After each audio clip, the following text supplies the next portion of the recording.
Stay hungry, stay foolish.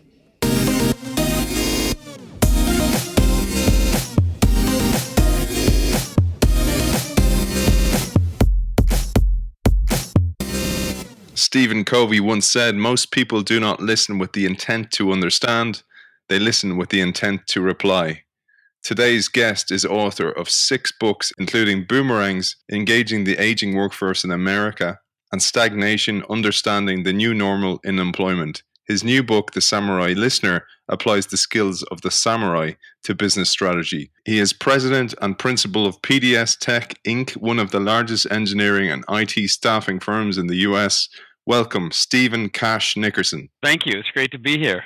Cash, it's great to have you on the show. I really enjoyed The Samurai Listener, and I'm sure our listeners are intrigued to know how you came up with the story. But before we go into the martial art you talk about, which is listening, it'd be great to get a context of who you are and how you learned these lessons. That's a really interesting question, and thank you again for having me here. I have to say that in some ways I think I'm very common, and in some ways maybe unusual. It's martial arts is a terrific hobby, and it's a hobby that I've engaged in my whole life.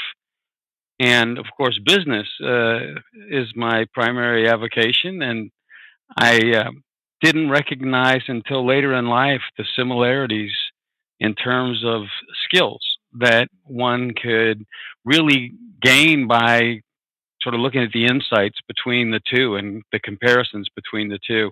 I was training one time, the real light bulb went off when I was training in the Russian martial art. And I realized that this person, this advanced instructor could anticipate my every move. And I figured out that he was sensing me and taking me in a much broader way. He was listening to everything about me. And kind of simultaneously, I've been thinking, how were the successful people in my life? What did they have in common? And I realized they weren't the number one lawyer, they weren't the number one accountant, they weren't the number one, let's say, entrepreneur, but they had these sort of soft skills. And people now are focused on these things kind of intently. You'll hear things like emotional quotient, EQ, as opposed to IQ. You know, and I just realized, we really don't teach these soft skills, these skills of communication and teamwork and listening.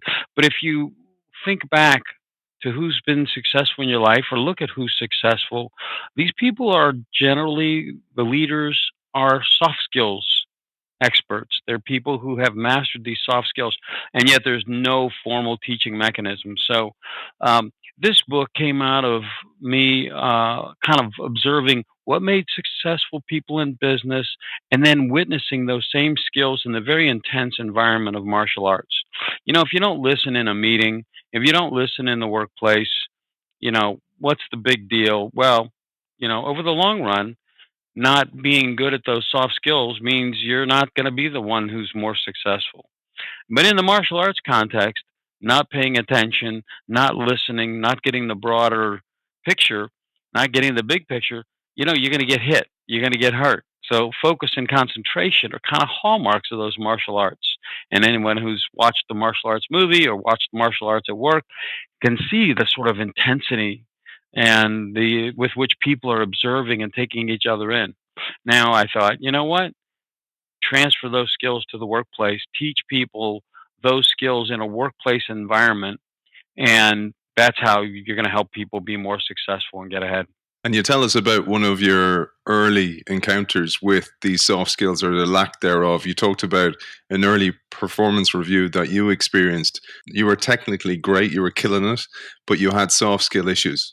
Yeah, I didn't. Again, I went to law school, business school, undergrad school, and nobody ever used the word soft skills. Nobody ever talked about it, and I just assumed you take those school skills, doing good homework, getting good grades, and you would just come into a workplace and do what you've been doing. And I did, and without realizing it, that came across as very intense. And my boss, who was the vice president of law at the railroad, Union Pacific Railroad, they all liked my work, but his assistant, who had tremendous informal power, you know, didn't like me because I seemed to not care. I seemed aloof. I seemed to not care about the workplace itself and the people. We forget school is school, you get your grades, but in the workplace, your reviews are based also on how you treat humans. The workplace is full of human beings, and how you deal with those human beings really matters. And I got a very mediocre review, and I was stunned. How do I go from getting great grades to getting a mediocre job review? And when I reflected back on that, it just reinforced this idea that success or failure in the workplace, soft skills play a critical role, and we just don't talk about it enough. And like you say, we don't learn these skills in everybody's defense.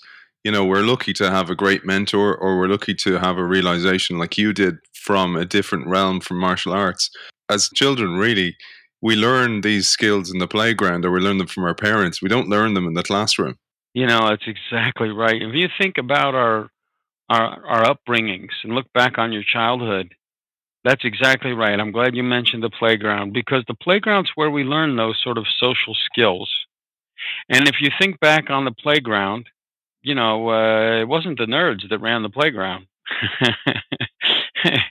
The nerds did well in the classroom. The social people did well in the playground. And they were very different groups of people. And oftentimes the nerds were kind of shunned on the playground. And there's whole movies about this, right? Revenge of the Nerds, or whatever movie you want to pick.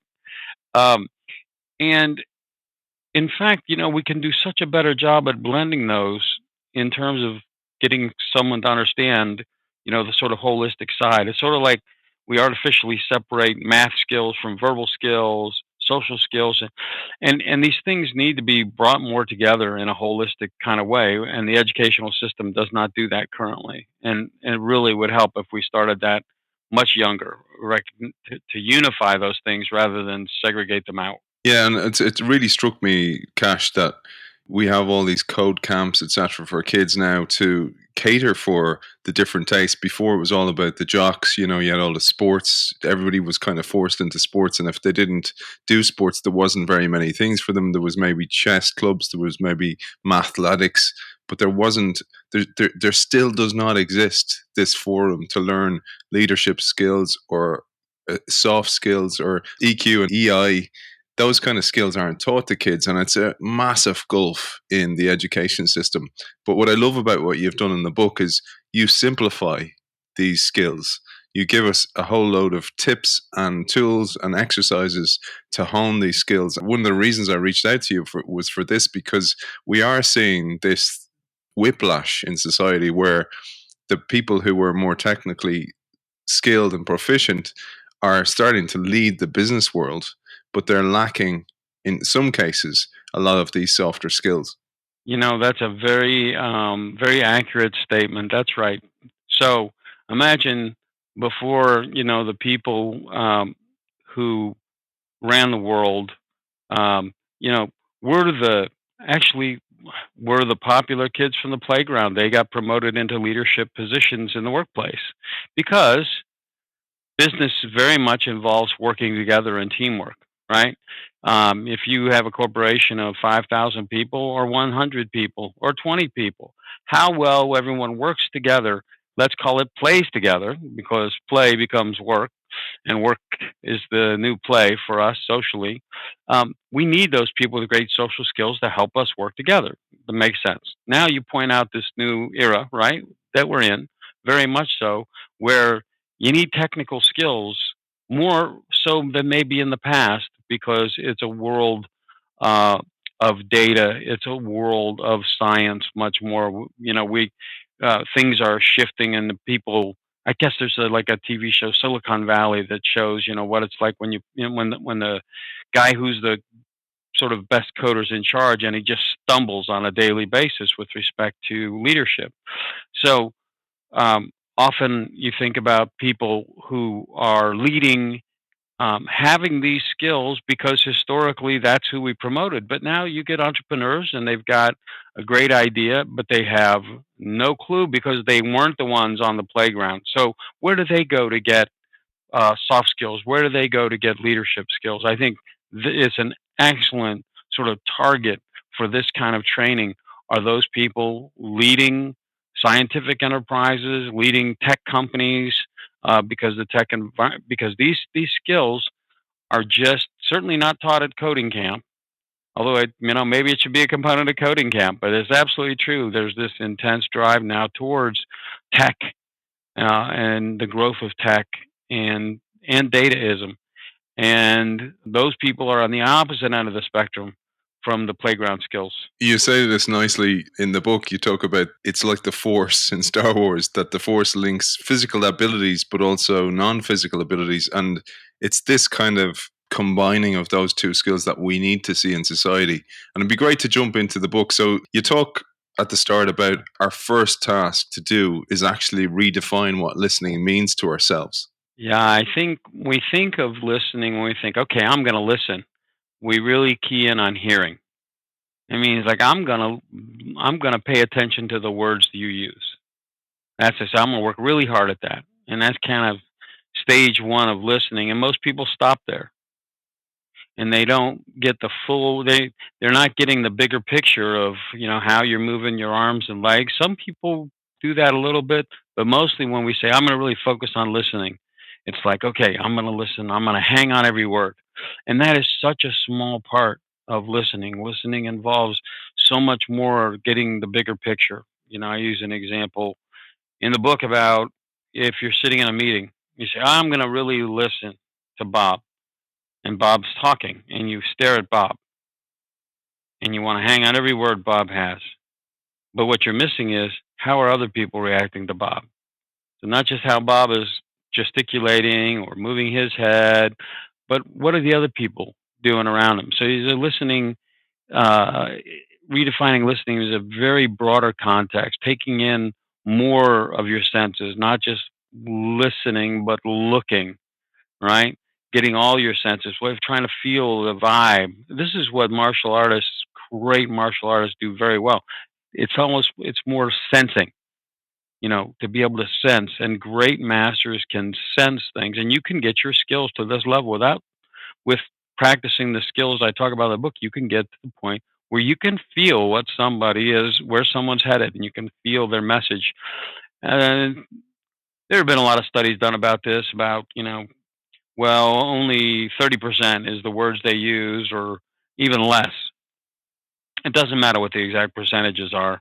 The fact is there's a lot more going on. That's why in our tech world we've been talking about email, you get emails from people and you don't know how the intonation is. It makes all the difference in the world how how that was said, but you can't tell from an email, right? So redefining listening means moving more towards sensing, moving more towards using many more of your faculties than just hanging on every word and listening to the words. It's like things like asking yourself, do the words match the tone? The more the words don't match the tone, then the more your antenna need to quiver that, okay, don't pay attention to those exact words. Maybe you have a significant other or a wife, and you say, everything okay? And they say, fine.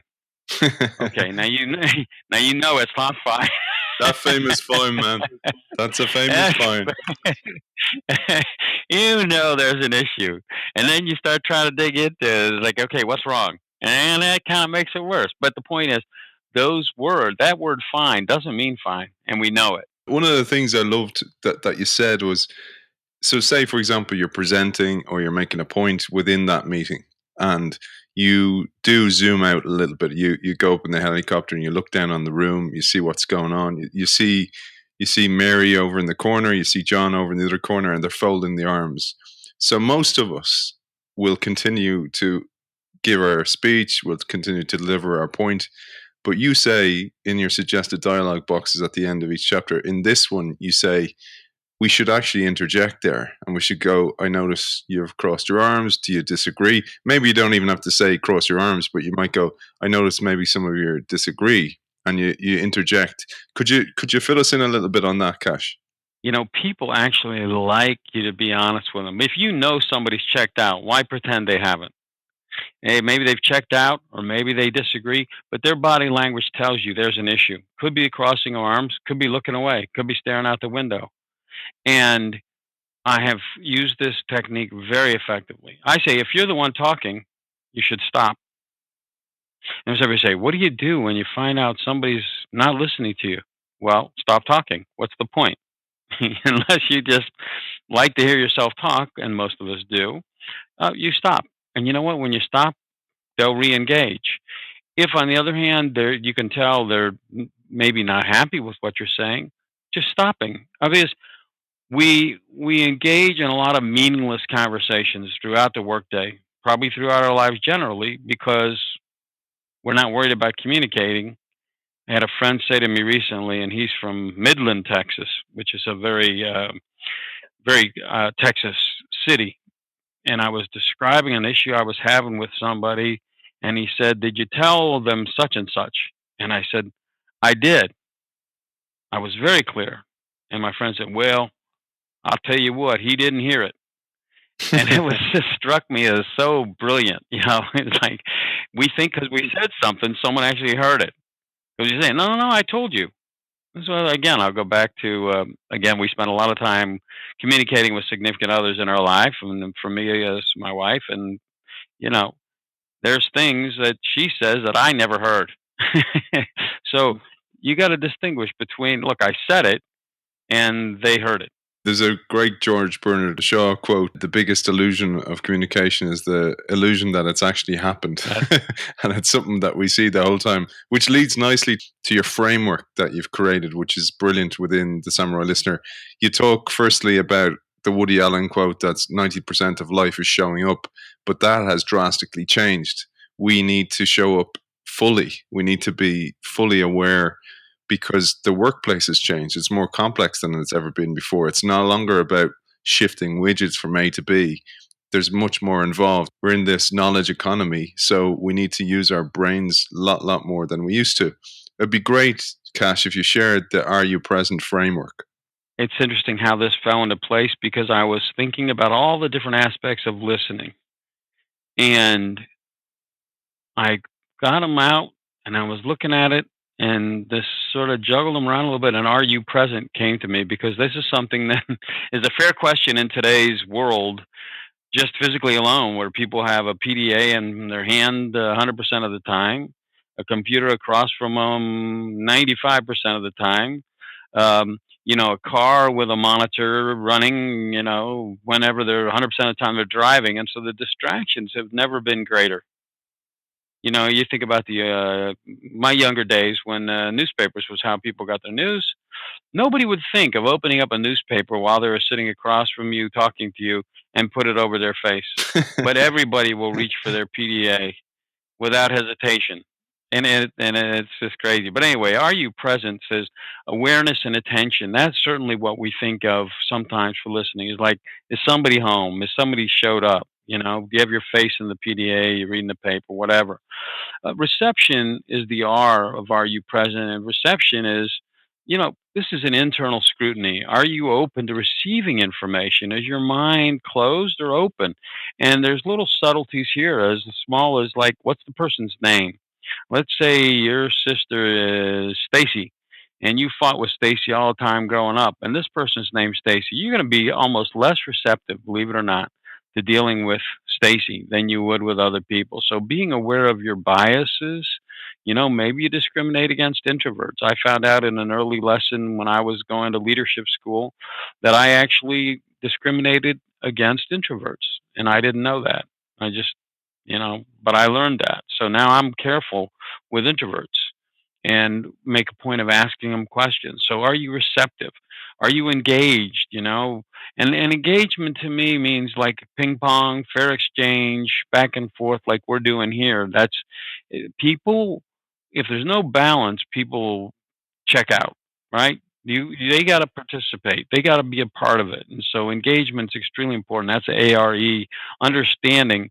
This is like almost a language thing. You're talking to someone from France, they've got a different culture. You say a word, it means a different thing. The same's true of different areas of the United States. Same's true of different cultures. So there's a understanding. It's very important to be cognizant of the fact that people often come from a different culture than you do and different mindset, and you need to kind of understand where they're coming from. It's really kind of putting yourself in their shoes a little bit, right? And then there's persistence. Um, that's the willingness to sort of stay with a conversation, the willingness to see it through. So often we listen and we get it so quickly that we're done and we're thinking about something and we just start talking. And this is where, almost the interruption comes from, this lack of willingness to sort of see it through. And then resolution, which is sort of like, what's the result of the conversation? I mean, conversations should just be treated much more importantly, or meetings. Having a resolution kind of is a way of confirming that you had a good exchange and that things are going to come from it. What's the result? Great leaders and managers are always thinking about, okay, well, what now? What next? What are we going to do? What's the step forward? And that resolution is part of that. Emotions, look, we come from the home to the workplace to a club to something else, and our emotional state is varying throughout the day. And being in touch with your own emotions, how you feel, and then being able to sense someone else's emotions. One thing great martial artists do is they sort of disappear themselves. They're able to sort of neutralize their own emotions so they can feel somebody else, and that's pretty advanced, but it's certainly attainable by an average person who wants to work on their skills. If you're aware of yourself, then you can become a zero and you can feel somebody else and you can get a sense of where they're coming from. So the ability to sort of almost disappear is the emotional side. And then I talked about senses, yes, of present senses, making sure you're using all your senses, to get a sense of where they're coming from. Uh, your ego, people with big egos can be very bad listeners because they just think they have all the good ideas. But you're really hurting yourself if you think you have all the good ideas, because you're not going to grow. You grow from learning things from others. We fundamentally learn the most by listening to others. But if we already know all the answers, we're not going to learn anything. So ego is very important. And if you look at great leaders, they put their ego on the shelf and engage with you. Nerves, man, nerves shut people down. Tension. We spend a lot of time in the martial arts kind of trying to become tension free. Again, you can't sense someone else's tension if you're tense. You sort of can't feel beyond yourself. Your own tension gets in the way. It becomes a big block for your ability to hear and feel someone else. And then, everything's got a rhythm. There's a tempo, and people have a tempo. And your ability to sort of engage people at their tempo level, think of a great conversation as like a dance. And if you're dancing to rap and they're dancing to a waltz, it's just not going to happen. So you got to try and get in touch with their rhythm and how their speech patterns coming through. So those are are you present? Um, uh, to me, the full aspect of listening. Are you aware? And is the light on somebody home? Are receptive to it?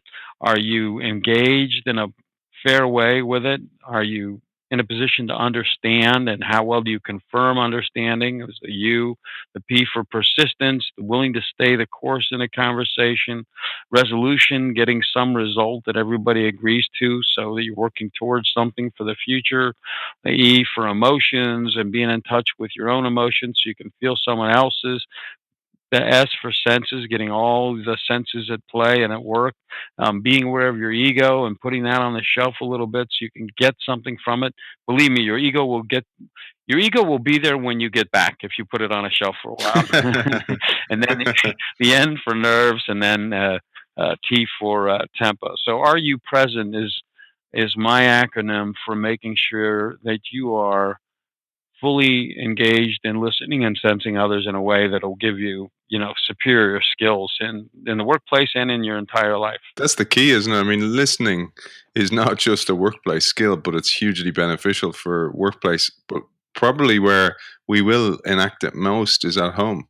Well, there's a theory of human resources called transference, which says basically we take to the workplace where we are and what we have at home. And then, of course, this transference moves the opposite direction, which is, what we have in the workplace, we take home. So it moves bidirectionally, this transference. If you end your morning with a fight with your spouse, you bring in that tension into the workplace and you're still looking to carry it out. Yeah. And if you've had a really tough day, man, we tend to take that home. And that causes a lot of tension and problems. So there'll be complete carryover as you work on it both places. You see things working for yourself. And again, you give great exercises, so it's not just a case of giving the framework and walking away. You give us exercises to bring these into our work, into our lives, and start practicing them. I'd love to go through this. So an example you give of how to engage the "Are you present" acronym in our worlds is, you say, practice examples in the workplace. So even play back what I would have done differently, and if you will, I might practice here. So you give an example of the boss saying, for example, Cash, I want you to do some research for me on our competitors and what they are offering as benefits for their employees. A non-leader typical response would be, okay, when do you need it? Or, I'm pretty slammed right now. Can I have a couple of weeks? And you give much better examples that we could engage with. Point I'm making in this particular aspect is to ask and listen. There's a whole lot of presumptions that take place when you just say, "When do you need it?" Which is like, okay, this is new work for me, it's additional work for me. Okay, I'll do it.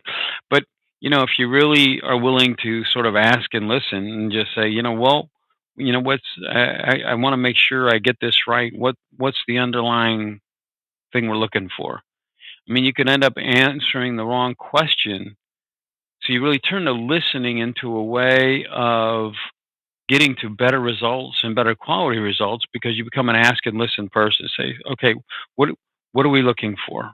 What are you hoping to find? What's the use of this so that I can direct my research and results that way? I mean, so becoming more inquisitive and listening and asking and listening. I think this is one of the most critical success skills that I've seen in people who are extremely successful is it's ask and listen mentality.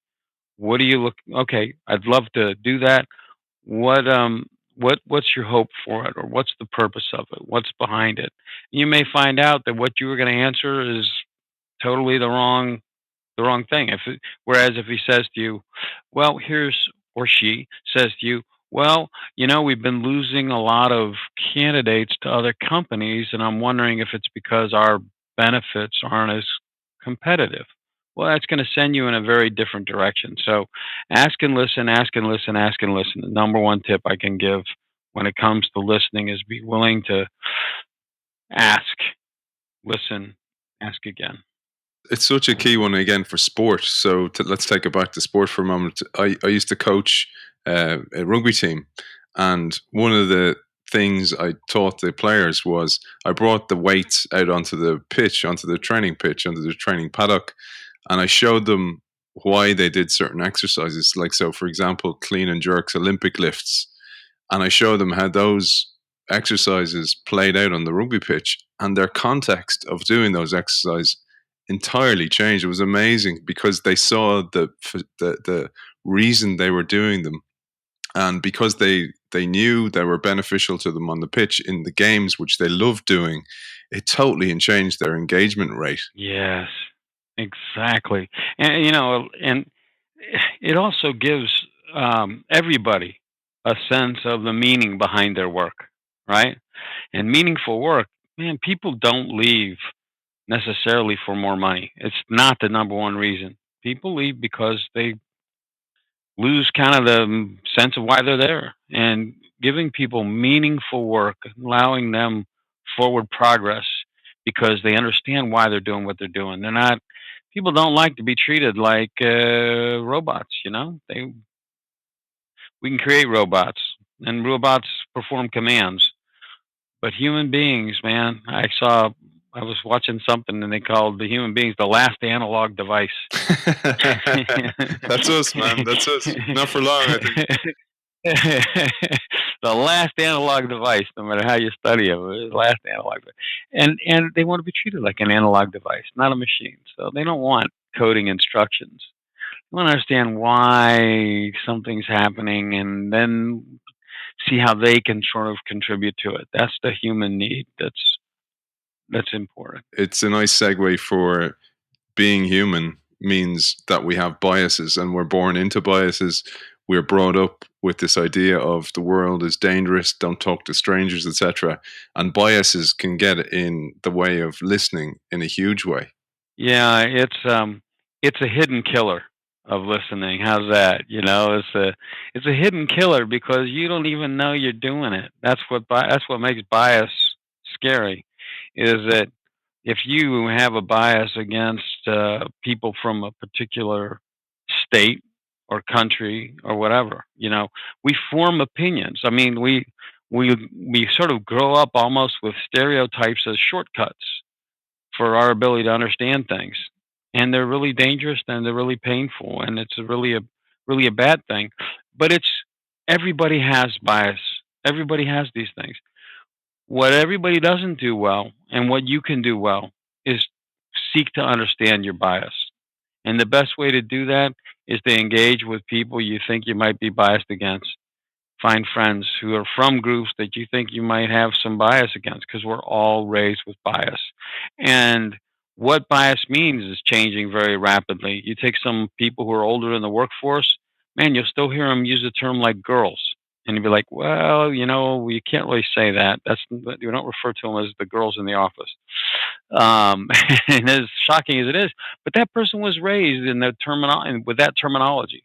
So there's two challenges here. One is to be in touch with your biases, and two, to recognize the rapid changes about how people are to be referred. There's a lot of progress being made on bias, but the best progress you need to make is understanding your own and listening. One thing you can do is the people who raised you gave you a lot of biases, and so listening critically to the people you grew up with, your parents, can be great indicators of what your biases are. Just listen to them in a critical way and say, "Oh my gosh, you know what? My dad doesn't seem to like people from Alabama." I notice he makes fun of people from Alabama a lot. Anyway, you need to find ways to uncover your own biases. There goes our Alabama audience, man. Oh, I love people from Alabama. Roll Tide. All right.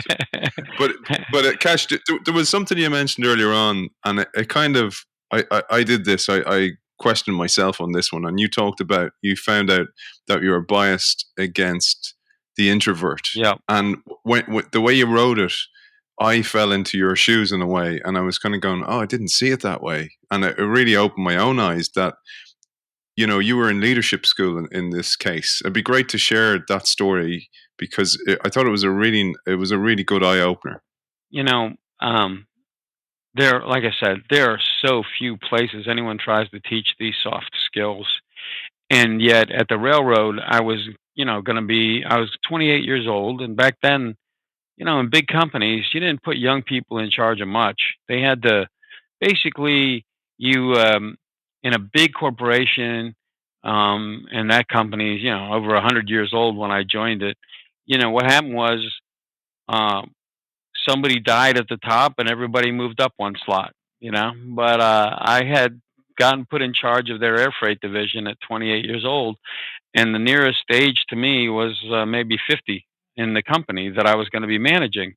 And so they thought, oh, this is going to be hard. We're going to send them to leadership school. And there was a leadership school, the Center for Creative Leadership. And I went through that program, and I'm very outgoing, very extroverted, and I thought I was doing great, and I was getting positive feedback. And the people who were running the program were like, "Oh, you do very well at running meetings. You do very well at this and that." And so there was a final evaluation, and one of the things you were evaluated by was your peers. And I was in my final thing with a psychiatrist or a psychologist, and they had this one person come to my evaluation, and I was waiting for, straight A's, and, I thought, okay, I got pretty good grades, and then they introduced this person who was in my group. I recognized them, and they said, "Listen, this is a problem. You need to deal with this, and we want him to express himself." And he said, basically, look, you don't like me. You didn't engage with me, and it went on and on and on. I thought, you know what? This person, we went through survival exercises, we went through joint team exercises, and this person never did a thing. And I was often leading those teams. And I told him, I said, I understand you don't like me, and I'm sorry you don't like me, but I have to tell you, we went to Mars and we had to survive. You never said a thing. We went to the moon and we had to survive, and you never said a thing. We had this manufacturing implementer exercise, and you never said a thing. And what in the world did I possibly do wrong? And he said, well, you never asked. And it was then I realized, oh my gosh. And the psychologist told me, he says, look, here's the problem, Cash. You discriminate against introverts. This is an introvert. And introverts have as high an IQ or higher, some studies say, than extroverts. And if you're not listening to an extrovert, you're not listening the way we're talking about. If you're not listening to an introvert, you're not asking. Ask and listen, ask and listen, ask and listen. These people have so much to contribute. And that was a stark realization to me. It's like, wow, I would have told you I don't discriminate against anybody. I love everybody. I have no idea what you're talking about. And here this person sat across from me and was sure I hated him and thought nothing of him. And as a result, he hated me. And it was like, wow, what an insight. It really was, and it was for me as well. I have to admit, because I questioned then, how do I show up in meetings like that? And it's often, you say it's either the person with the loudest voice or the hippo, the highest paid person in the room, who actually commands the floor, and therefore decision making isn't done holistically. It's not taken into account of everybody who's giving their input, because we could be quieting people who are really, really skilled and have huge insights to give. Exactly. And really, we're not listening to them. Now you think, well, I thought listening was hearing. No, no, no. Listening's engaging. It's all those things we talked about in Are You Present? So you're not listening to this person, because to listen to this person, you need to ask. And they've got a lot to contribute. When we're talking about bringing ourselves to meetings, etc., and maximizing the meetings, you talk about how emotions can be a key skill, and that the word karate means empty hand. So you don't get emotional when there's a weapon introduced, for example, and that by avoiding triggering emotions ourselves, we can be in full cognitive state. We can be in our full selves in a conversation, in a discussion, or a negotiation. No, and you have a good knack for pulling out some really great stuff, by the way. This is a really excellent thing that I care about greatly. And this goes back to this issue of, if you come into some meeting with your shields up, everybody's shields go up. We're human. We can sense it. We can sense tension. We can sense emotion. You can look at someone changes their face slightly. You can sense the emotion. If I showed you a picture of someone who's angry, you'd know they're angry. If I showed you a picture of someone who's sad, you'd know they're sad. This is one of the first skills we pick up, is sensing someone's emotions. And it's so important to understand that what you bring is what you get. There was a TV show when I was younger called Columbo. It was a fantastic detective show Peter Falk starred in. And he came in with shields down, wearing a trench coat, with a cigar in hand, just hey, how you doing? And everybody dropped their shields, and he could figure out who the murderer was because everybody talked to him, trusted him. You come into a sales call, you come into a meeting, shields up. I'm here to sell you. I'm here to tell you. And everybody else's shields go up. And the quality of communication goes down. And your ability to take things in goes down. And the extent to which people are listening to you all goes down. So this is extremely important. Being able to come in tension-free, emotion-free. People, we're still pretty good at mimicking others. And so what you bring is what you get. I love that. And you talk as well about how in jujitsu, an art that you practice, that you understand the pain inflicted. And by understanding the pain inflicted, you know what it's like to be the opponent, and therefore you have a much more robust attacking style. You use this as a brilliant analogy for how to come to every meeting, every discussion, every act of communication. Yeah, jujitsu is one of my favorite martial arts. I practice it every week, and I love the back and forth. You learn how to submit somebody. You submit somebody, you show them how you did it. Somebody submits you, they show you how they did it. And so you really get the feelings back and forth of what it's like to be on both sides of an equation. And you used the term earlier, which I liked, which is like helicoptering above a meeting. Once you understand and feel the give and take, then you can step back from it and watch it happening and understand, what's taking place on the both give and the take side. So I consider this ability, and it goes to the are you present, the understanding side. Does this hurt? Does that hurt? How does that feel? That's the kind of level of engagement you need to really understand somebody. There's this constant checking of is that working? Is that not working? How do you feel? I mean, if you tried this with your significant other, with your spouse, if you tried this, how are you? How's that feeling? Is that working? You get to that level of engagement, and you're gonna have a happy life. Yeah. Happy wife, happy life, man. Exactly. Exactly. There's a really nice one I'd love to finish on, Cash. And Bob Proctor talks about this, what he calls the law of vibration, and it's interlinked with the law of attraction. And he talks about the fact that if, for example, if you were to line two pianos side by side and hit a key on one of the pianos, the same key will resonate on the other piano. And he talked about how in sales, for example, that the first thing we need to do is to get on the same frequency as somebody, because when we're on the same frequency, then they're open to listen to us and Mm, absorb our information. But if we go in selling, selling, selling, again, like you say, the shields come up. right. But I thought it was a lovely way to interlink with what you talk about, which is the art of remembering. Because by remembering someone's name, or remembering the context, or having taken great notes and coming back prepared to a meeting, people respect you more. And when they respect you more, they're more open into listening to you and maybe receiving information on a sale or a negotiation, etc. I'd love if you shared that with us. That's a wonderful, wonderful discussion topic because I really got into memorization and mnemonic techniques and applying them to listening. And I even competed in the USA Memory Championship this year in April. Um, you learn about the importance of the big picture. You can actually take and associate things you're hearing with things in the room. Um, Taking a person, more fully into play allows you to remember, kind of what kinds of things they've said and are saying, understanding people's roles. All these things work together when it comes to remembering. So the entire skill set of Are You Present can help you listen and remember things because you're taking it in through seven channels rather than through one channel. And so it's kind of a great summary of everything all together. And you've experienced this yourself.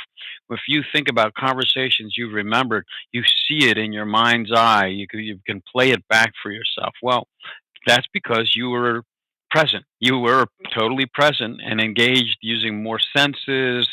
There was a good back and forth, etc. So using all those techniques together will cause you to remember vividly your entire exchange.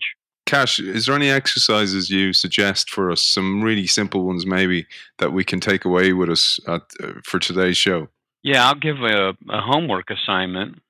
And my homework assignment is try it for a week or try it for a day and try and make everything that you say a question. Because if you're in a work environment, a home environment, you're talking and you're anxious to talk. But why don't you do this? Whether it's a day, 2 days, 3 days, I gave the assignment once to some people I was teaching a class on negotiation. I said, make it all week and see how that works for you. Become an ask and listen person for a week. But if you can't do it for a week, try it for a day. But that's a great exercise. And then write a reflection each night, just a paragraph to yourself. How did it work today? How was it being an ask and listen person instead of a talking person? That would be a simple exercise forward for a day or a week that will astonish you in terms of how differently people deal with you. You'll get better looking. You'll get smarter. People will respect you more. It's just a simple switch in mentality from a teller to an ask and listener. Brilliant, Cash. And where can people find out more about you, your work, your books, etc.? The easiest and best place is cashnickerson.com. My email, cash@cashnickerson.com.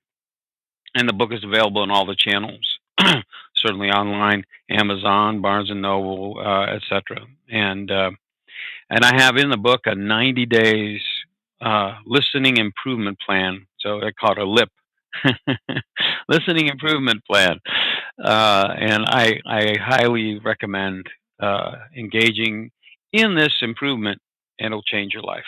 Author of The Samurai Listener, Cash Nickerson, thanks for joining us. Thank you so much. I really enjoyed it.